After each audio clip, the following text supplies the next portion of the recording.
They thought they could get away with it. Until Karoline Leavitt fought back. Now, the entire media industry is shaking. The newsroom was alive with energy, a controlled chaos of ringing phones, flashing headlines, and producers barking last-minute changes into headsets. The broadcast was about to begin, and in mere minutes, millions of viewers across the country would be watching. At the center of it all sat the panelists, seasoned media personalities who had built careers off their sharp opinions, quick jabs, and the ability to shape public perception. The topic of the day, Karoline Leavitt. She wasn't just another political figure, they had made her into a symbol, a target, an easy punchline. And tonight, they weren't holding back. The lead anchor adjusted their earpiece, smoothed their blazer, and leaned forward with a smirk. The camera zoomed in, the lights dimmed slightly, and then it began. All right, let's talk about Karoline Leavitt, the latest political starlet. Handpicked for her, let's say, visual appeal, the anchor quipped. Laughter rippled through the studio. Another panelist chimed in, "You mean qualifications, or are we not pretending anymore?" More laughter. They continued dissecting her background, not her policies, not her work, but her appearance, her age, and her supposed lack of experience. One even suggested that the only reason she got her position was because certain voters liked a pretty face on TV. The discussion wasn't a debate. It wasn't analysis. It was a hit job. But inside a dimly lit office in another city, Karoline Leavitt watched it unfold in real time. She wasn't alone. Across the country, millions of viewers tuned in. Some laughed along. Some rolled their eyes. And others felt something shift. Because this wasn't criticism. This wasn't fair debate. This was something else. Within minutes, people started hitting record. The clip spread like wildfire: Twitter, Facebook, YouTube. Within hours, it had been shared, reshared, dissected, debated, and analyzed by political commentators and media watchdogs. Some defended the show, calling it fair game in the world of politics. Others were furious. One post went viral overnight: "This isn't journalism. This is a public takedown of a young woman who earned her place at the table. This is defamation, plain and simple." Another read: "So it's okay to mock a woman's qualifications as long as she's conservative, got it?" And then the pressure mounted. Calls flooded into the network's offices from viewers, from media watchdogs, even from advertisers. People wanted answers. Behind the scenes, the network was starting to sweat. But one person wasn't just talking about it. She was taking action. Karoline Leavitt picked up her phone, and the next call she made was to her lawyer. Something big was coming. But no one at the network saw it yet. The next morning, Karoline Leavitt woke up to chaos. Her phone had been buzzing non-stop since the segment aired. Messages flooded in, some supportive, some outraged, some warning her to just let it go. But letting it go was never an option. She sat at her kitchen table, scrolling through social media. Everywhere she looked, her name was trending. News outlets were dissecting the segment, debating whether the remarks were simply harsh commentary or something legally reckless. But then something shifted. A clip from a legal analyst went viral overnight. A former defamation attorney speaking on live television had weighed in. His voice was calm, but his words were sharp: "This isn't just an opinion piece gone wrong. This is legally dangerous territory. If Karoline Leavitt chooses to sue, she has a strong case. Very strong." That was all she needed to hear. By noon, Leavitt was in a private conference room with her lawyers.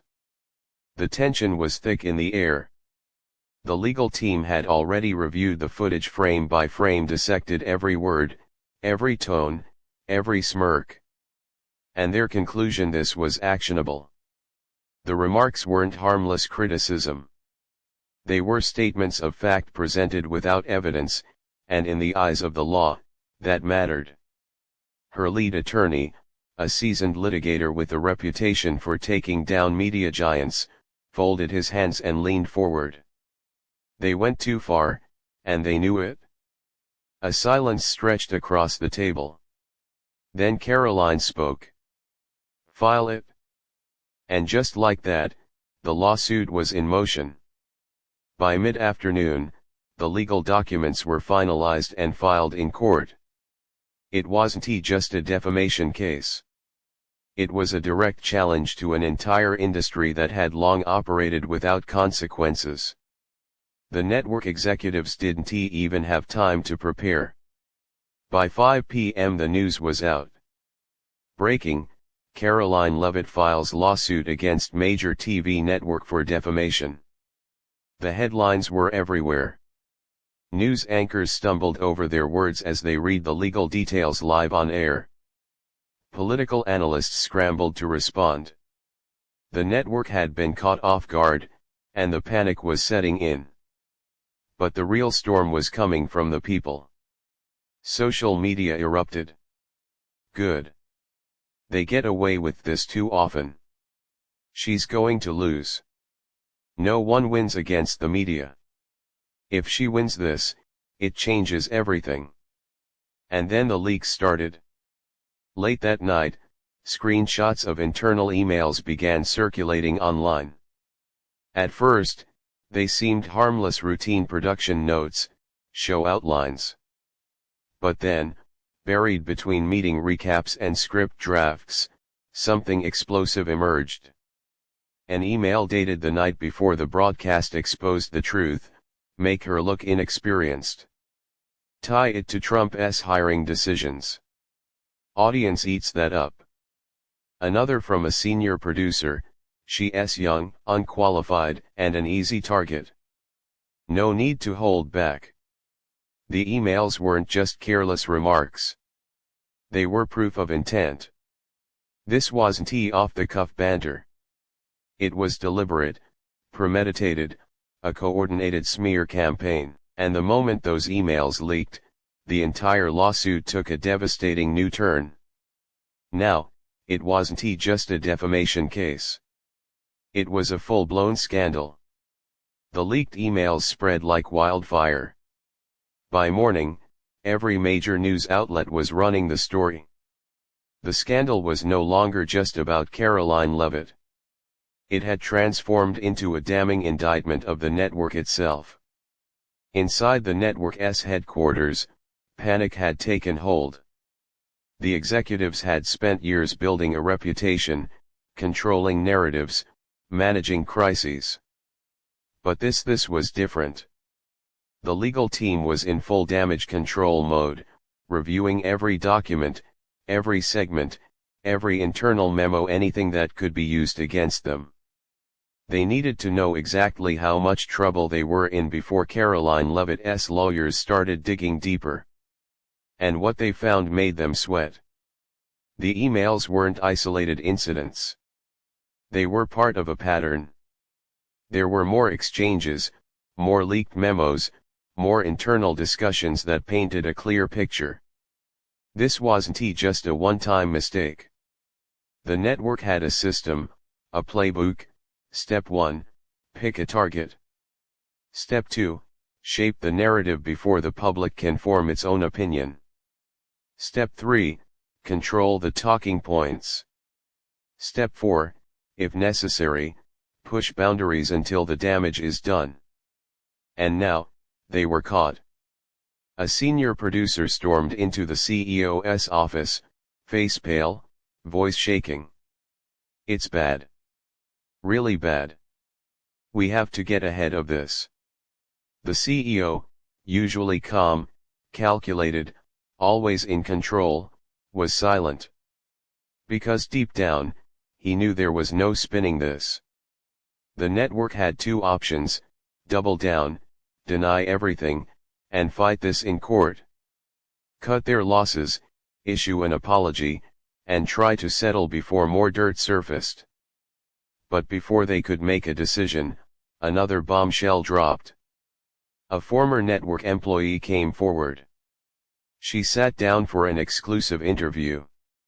Her face was partially shadowed, her voice steady but filled with something else: determination. "I worked there for years. I saw how the machine operates. They don't just report news. They manufacture it. This was never about facts. This was about taking people down.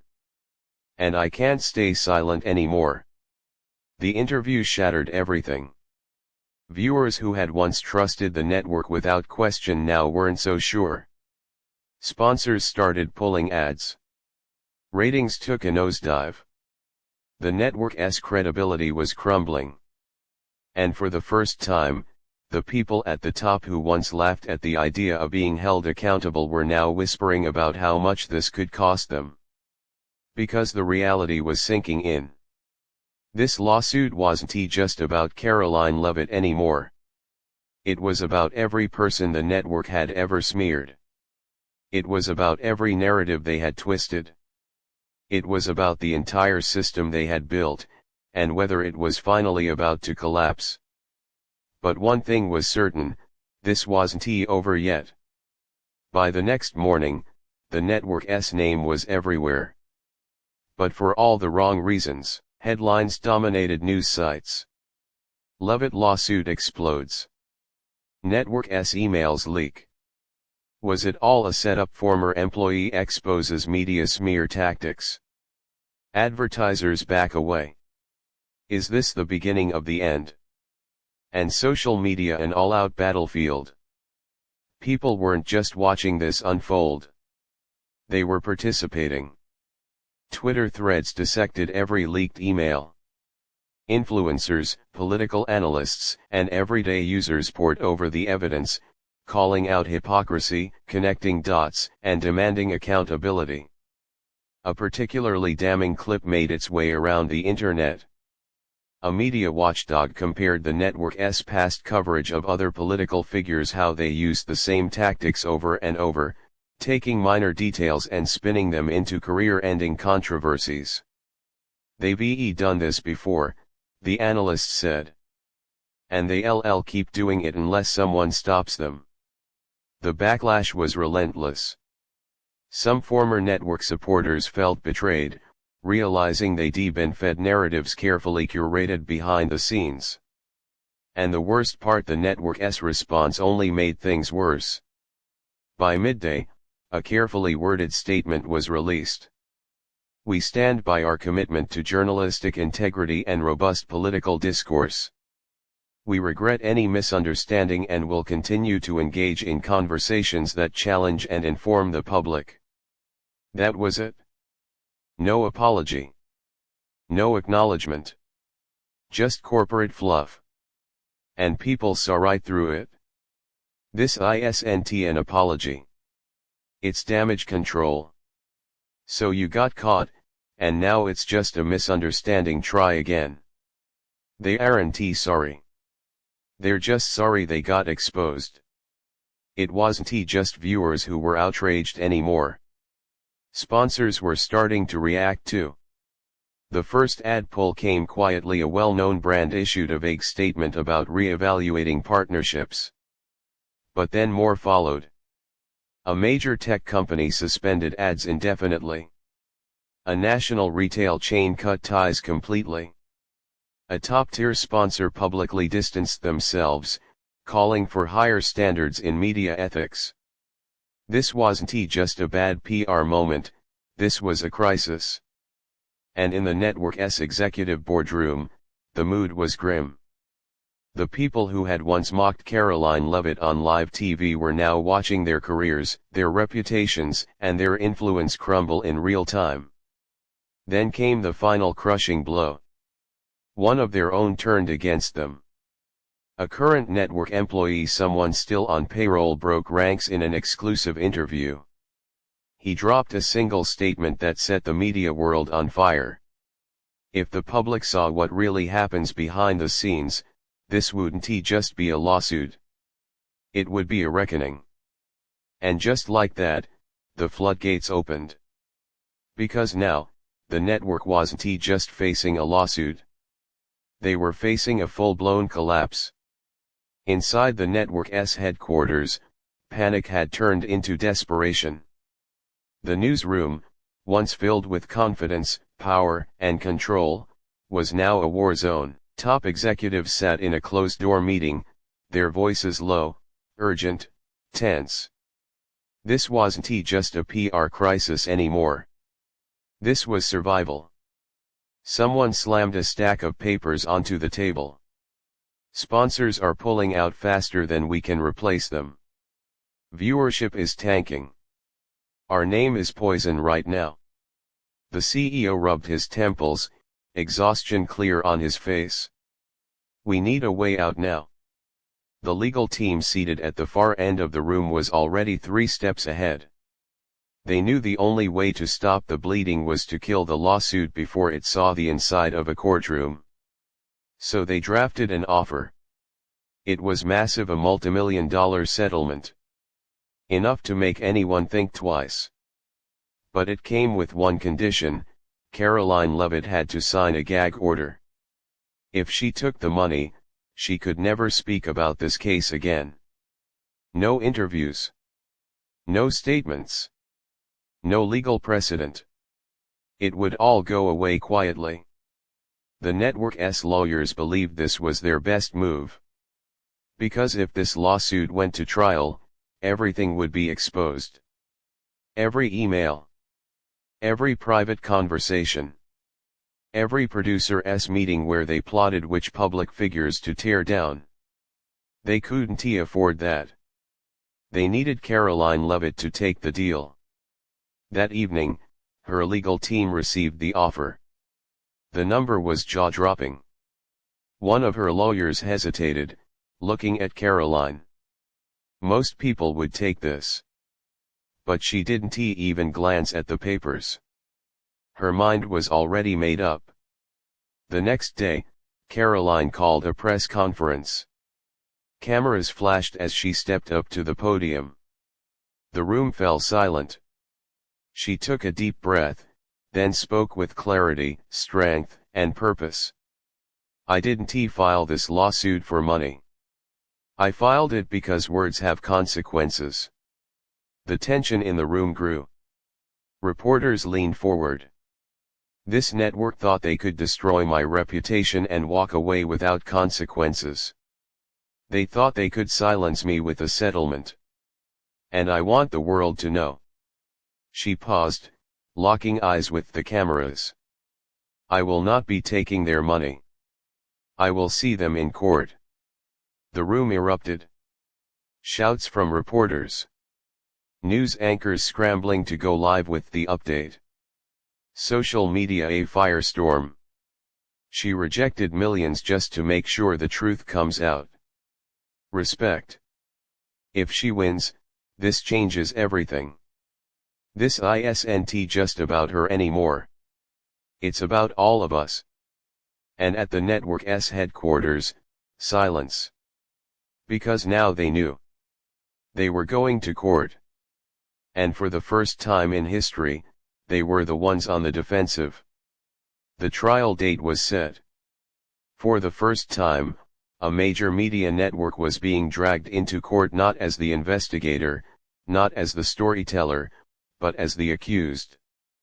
And the world was watching. Every major news outlet covered it relentlessly. Legal analysts debated whether Karoline Leavitt had a real shot at winning or if she had just made the biggest mistake of her life by rejecting the settlement. The stakes unprecedented. If she lost, the network would walk away untouched, emboldened to continue their smear tactics. But if she won, it wouldn't just be a financial loss for the network. It would be a shift in power. A warning shot to the entire media industry. Inside the courtroom, tension was thick. Karoline sat with her legal team, composed and unwavering. Across from her, the network's lawyers, seasoned, expensive, ruthless. Then the testimony began. First, the former employee. She took the stand. Her hands folded in her lap, eyes fixed straight ahead. I worked there for nearly a decade. I was part of the machine. We knew what we were doing. We picked targets. We shaped narratives. And we never thought anyone would fight back. Gasps rippled through the courtroom. The network's lawyers squirmed. Then came the emails, projected onto the massive screen for the jury to see. Evidence of intent. Make her look weak. Tie her to the most divisive talking points. She's young and doesn't know how to fight back. But she did. She fought back harder than they ever expected. The network's lawyers tried to argue that this was just commentary. But Karoline's team tore through that defense. They played the footage frame by frame. Every sneer, every laugh, every word spoken with the intent to ruin her credibility, not debate her politics. The jury watched. The world watched. And then the verdict came in. The judge's voice was steady. The court finds the defendant guilty of defamation with reckless disregard for the truth. Stunned silence. Then the ruling. The network was ordered to pay millions in damages. More importantly, they were forced to publicly retract their statements and issue a formal apology. Outside the courthouse, Karoline faced the cameras once more. This was never about money. It was about standing up to the machine. It was about proving that the media doesn't get to destroy lives for sport. Today, we sent a message. Truth matters. And the people who think they can manipulate it without consequence, they're wrong. The public exploded with reactions. A landmark case. Nothing will be the same after this. Finally, someone held them accountable. The media isn't untouchable anymore. And in newsrooms across the country, other journalists, producers, and executives watched with nervous anticipation. Because if it happened to this network today, who would be next? The moral of the story: power unchecked is dangerous. For too long, the media has shaped narratives without consequence, deciding whose careers thrive and whose crash and burn. But today, that changed. Because when you attack someone's reputation for sport, when you destroy lives for ratings, when you think you can say anything without accountability, sometimes the person you least expect fights back. And when they do, you might just find yourself begging for mercy. If you found this story compelling, don't forget to like, subscribe, and hit the notification bell. This was just the beginning. The war for truth is far from over.